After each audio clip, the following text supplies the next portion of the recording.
Salut à tous, très heureux de vous retrouver pour cette nouvelle vidéo. Alors là, cette fois, on est à La Grasse, petit village du département de l'Aude. On est dans le territoire des Corbières. On est dans le département de l'Aude, donc en région Occitanie. Et là, on va faire une balade, une petite randonnée, 10 petits kilomètres, tout rond, en fait, qui vont nous mener du village de La Grasse, du centre du village de La Grasse, qui va cheminer donc jusqu'à la chapelle de Notre-Dame du Carlat. On va revenir par des paysages méditerranéens sublimes. On va passer à l'abbaye de La Grasse. Là, on va rencontrer Jean-Sébastien Steil qui va nous raconter ce qu'est ce monument qu'est l'abbaye de La Grasse. Et ensuite, on va continuer le chemin pour arriver jusqu'au village. Et là, on va se balader dans le centre du village. On va découvrir les superbes façades de maisons, les halles, enfin un superbe village. Et donc là, vous voyez bien, hein, on part encore très près pour aller très loin. Allez, c'est parti.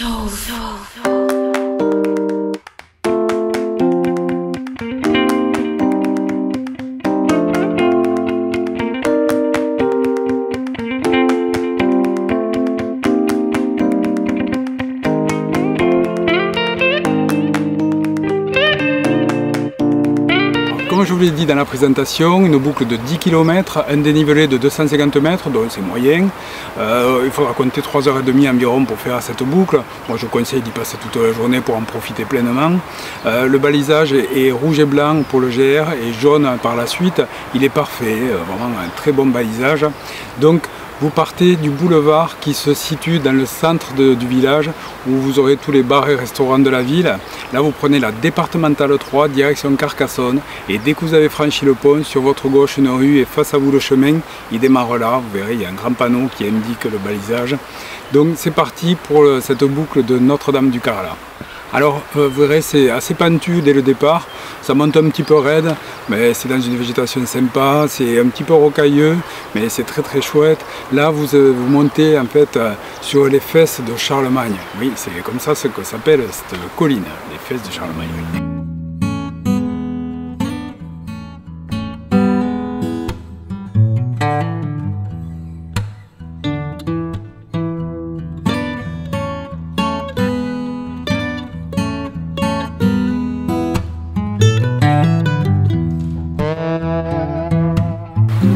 Dès que vous êtes un petit peu sur les hauteurs, là vous verrez, vous avez de superbes paysages. Vous allez arriver sur un plateau, le chemin se rétrécit déjà, et vous allez arriver sur un plateau, face à vous une combe, une espèce de cirque en fait, qui a été creusé par le cours d'eau qui s'appelle le Souk. Donc vous allez longer cette combe et ensuite vous allez arriver à un carrefour. Là vous allez prendre à droite, et là c'est très bien fléché, vous avez un petit panneau Notre-Dame du Carlat. Vous suivez les indications. Alors vous suivez le balisage donc, et là vous vous occupez pas des chemins qu'il y a et des pistes qu'il y a sur votre droite notamment. Donc vous continuez jusqu'à arriver jusqu'à un grand carrefour où il y a 4 ou 5 pistes là. Et donc vous allez prendre celle qui est le plus à droite. Là. Et donc vous allez tout droit sur cette piste. Et à un moment donné, sur votre droite, vous allez avoir une indication pour prendre un petit sentier.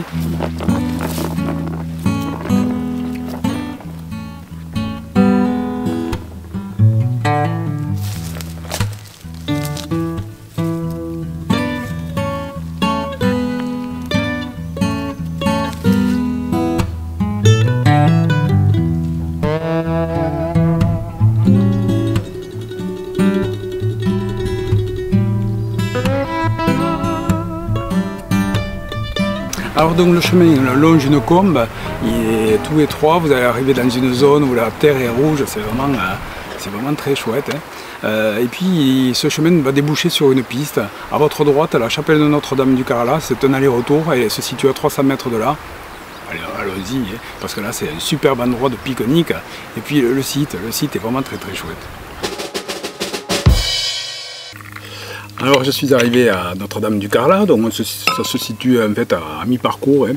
Alors là, comme vous pouvez le voir, c'est particulièrement accueillant et il y a des tables monumentales, vraiment en pierre, vraiment, je ne sais pas ce que c'est, on dirait un couvercle de pierre tombale, c'est une table solide, quoi. Donc cette chapelle est juste derrière moi, elle n'a rien de particulier, elle n'est pas particulièrement esthétique, elle a été construite en 1875 sur un ancien castrum. Et ce qu'elle a par contre vraiment de très chouette, c'est qu'elle est dans un cadre superbe, hein, des chênes verts magnifiques, des terrasses, des cyprès immenses. J'en parlais avec des habitants de la Grasse. En fait, 2 fois par an, il y a un pèlerinage, un qui a lieu au printemps et un autre début septembre. Ce pèlerinage a pour but d'appeler la pluie, et c'est vrai qu'on est fin octobre, et bon, il faut bien se rendre à l'évidence, il n'a pas plu, les ruisseaux sont à sec, et je pense qu'il faudra revenir au printemps prochain pour être un peu plus fervent et un peu plus ferme dans la demande. En tout cas, nous on se retrouve très vite, parce que moi je vais profiter de ce lieu superbe pour casser la croûte. On se retrouve très vite sur le chemin, parce que la suite va être très intéressante aussi. Une fois que vous aurez cassé la croûte dans ce magnifique site de Notre-Dame-du-Carlat, donc vous revenez sur vos pas, vous empruntez cette piste et vous allez comme ça remonter un petit peu sur les hauteurs jusqu'à rejoindre le GR, et là vous allez prendre sur votre gauche. Voilà. Vous allez cheminer au milieu toujours de cette végétation qui est si particulière, hein, cette végétation méditerranéenne pleine de senteurs. Donc vous allez arriver à un carrefour, là vous prenez sur votre droite. Et donc vous laissez guider là par ce balisage qui est encore une fois vraiment excellent. Au bout de ce chemin, vous prenez sur votre gauche et là vous avez une large piste toute droite qui vous ramène à ce fameux carrefour où plusieurs pistes se réunissent. Et donc là vous allez revenir sur vos pas. En fait il y a une partie qui est commune à l'aller et au retour. Vous continuez tout droit et ce chemin tout droit, rectiligne et large vous amène jusqu'à l'abbaye de la Grasse. Jean-Sébastien Steil nous attend pour nous expliquer tout ce que l'on doit savoir sur ce monument qu'est l'abbaye. Est-ce que vous pouvez vous présenter déjà? Alors je suis Jean-Sébastien Steil, je suis le directeur de l'établissement public Les Arts de Lire, Abbaye de la Grasse. D'accord. Donc moi ce que j'aimerais vous poser comme question, c'est parce que c'est vrai que l'impression que j'ai quand j'arrive à la Grasse en fait, et que je vois ce territoire, en fait, je ne sens pas un lieu qui génère particulièrement de la richesse. En tout cas, c'est l'impression que j'ai. Je ne vois pas un lieu qui est particulièrement stratégique. En fait, qu'est-ce qui a fait que cette abbaye s'est installée ici, dans ce lieu? Ben, la présence de l'abbaye est due à la conquête carolingienne. Hein. C'est en 779. Charlemagne guerroie contre les Sarrasins et implante à la Grasse, après avoir remporté la bataille de Roncevaux, il implante cette abbaye auquel il confère des privilèges, privilèges royaux. L'abbaye est exemptée de charges, d'impôts et privilèges pontificaux. Voilà. Cette abbaye, développée rapidement. Au Xe siècle, elle compte un nombre conséquent de prieurés, d'églises, de monastères et de terres en possession. Elle nous génère une richesse extraordinaire. Voilà. En fait, qu'est-ce qu'on peut dire en fait, sur cette l'architecture, sur l'édifice, sur la conception de ce monument? Qu'est-ce qu'on peut dire? Qu'est-ce qu'il a de particulier en fait? Qu'est-ce qu'il a d'exceptionnel en fait, cet édifice-là? D'abord, le site est très grand. Aujourd'hui, et depuis la Révolution, il est séparé en 2 lots, puisqu'il a été séparé donc, à la période révolutionnaire et vendu aux enchères. Il était tellement grand qu'il a été scindé en 2 parties. Là, on est dans la partie publique qui appartient au département de l'Aude depuis 2004. Ce qu'il a d'extraordinaire, ce site, c'est d'abord son historicité. Hein. C'est une abbaye qui remonte au 8e siècle. Il y a des traces de vestiges d'une église ancienne du 6e siècle. Donc on a quand même une historicité profonde. Et ce qui est impressionnant, c'est qu'on ne peut pas la bloquer dans un âge d'or, cette abbaye. Elle est la conséquence d'une succession d'usages, de couches, de périodes de reconstruction, de périodes d'abandon, de ruines, de réinvestissement, de restauration. Et on a la possibilité ici à la Grasse d'avoir vraiment une lecture profonde de l'histoire et de l'archéologie d'un monument.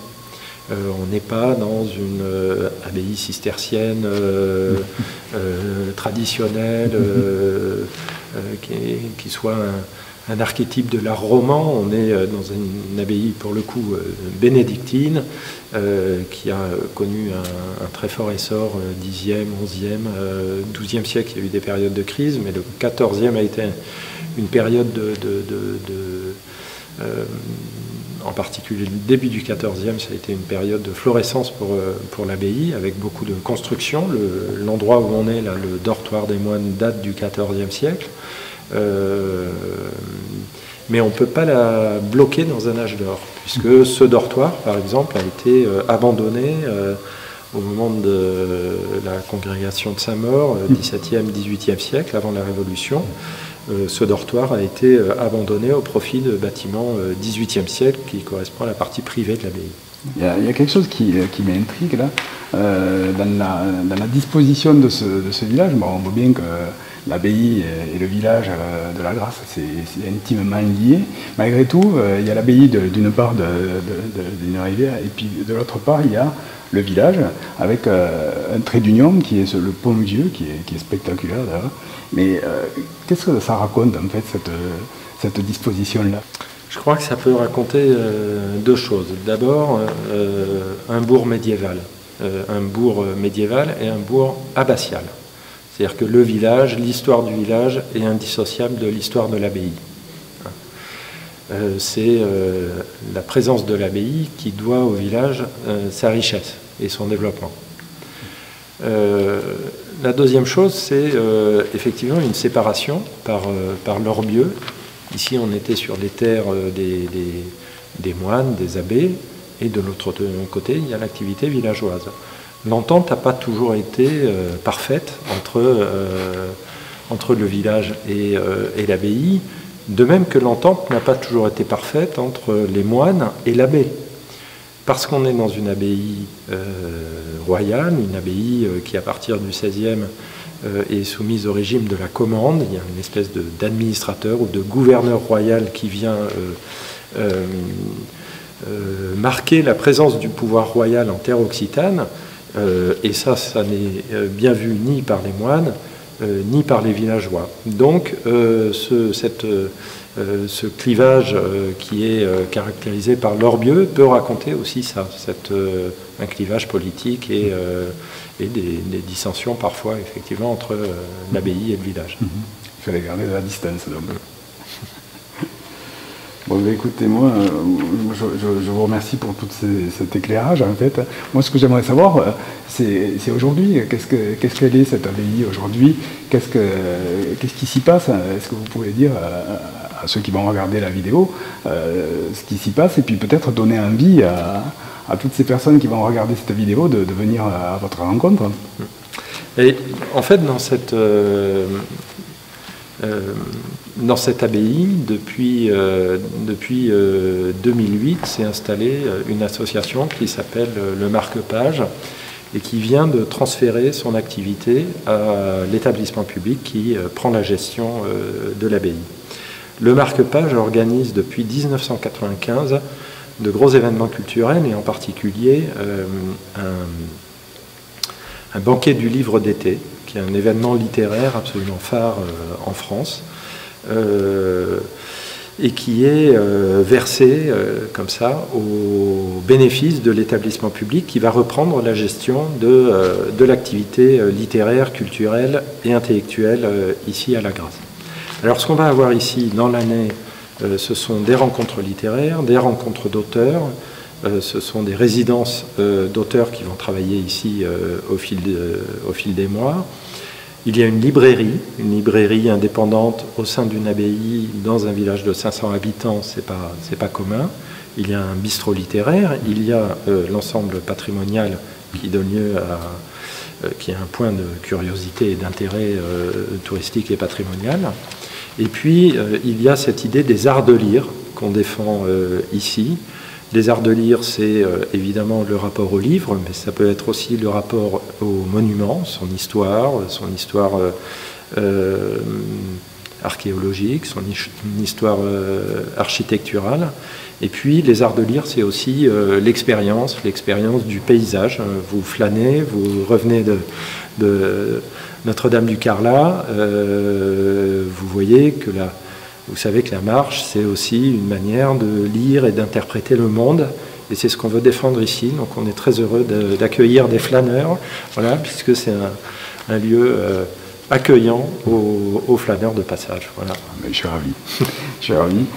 Moi, je vous remercie vraiment de m'avoir accueilli pour répondre à ces questions et pour nous éclairer brièvement, sur ce qui s'y passe dans l'abbaye de la Grasse. Et moi, je vais retourner sur le chemin parce qu'il me reste encore un tout petit bout pour arriver jusqu'au village de la Grasse. Merci beaucoup. Merci à vous. C'était vraiment passionnant, vraiment très intéressant. Dans la zone de commentaires, je vous mets le lien vers le site de l'abbaye de la Grasse où vous trouverez toutes les infos pratiques, mais aussi toute l'actualité de l'abbaye. Voilà. Donc là maintenant, on n'est plus très loin de la Grasse, on va marcher tranquillement. Au bout, on a ce fameux pont qui est spectaculaire, un pont qui date du XIIIe siècle. Il est vraiment très monumental. C'est un trait d'union, comme on le disait avec Jean-Sébastien. C'est vraiment le trait d'union entre l'abbaye et le village. Et là, on va se balader dans le village pour voir un petit peu toutes les beautés de l'architecture proposée par ce village. Mais là, je ne vais pas tout vous raconter parce que déjà, je ne suis pas un spécialiste. Et puis des fois, il faut savoir juste admirer, juste regarder.